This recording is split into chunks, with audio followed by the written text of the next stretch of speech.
Cerebral palsy म्हणजे नेमकं काय? हा आजार अनुवंशिक म्हणू शकतो का? पालकांनी कसं ओळखावं की त्यांच्या बाळाला सेरेब्रल पाल्सी असू शकतो किंवा शक्यता आहे? पालकांचा प्रॉब्लेम हा असतो, की त्यांना समाज काय म्हणेल ह्या भीतीने ते हे डायग्नोसिस बाहेर सांगत नाही. थोडा फरक पडला की आपण आता मल्टिपल सर्जरीज एकत्र करून त्या पेशंटच्या रिसर्जरीजचा रेट कमी केला आहे. पण तो एक वर आणता आलाय असं आपल्याला अजून नाही म्हणता येते.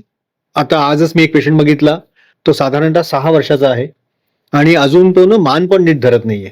पहिल्यांदा मूल होत असतं आणि त्या मुलाला सेरेब्रल पाल्सीचं डायग्नोसिस झाल्यानंतर जे पालकांची रिएक्शन असते, मग त्यांना ह्या सगळ्या तपासण्यांमधून जावं लागतं. ह्या सगळ्या थेरपीजमधून खूप लांबचा प्रवास गाठायचा असतो. मुळातनं काय होतं, ट्रीटमेंट करता पेशंट आले की पहिल्यांदा प्रश्न हाच असतो की माझं बाळ पूर्ण बरं होईल का? माझं मूल इंडिपेंडेंटली तुमच्या माझ्यासारखं चालेल का?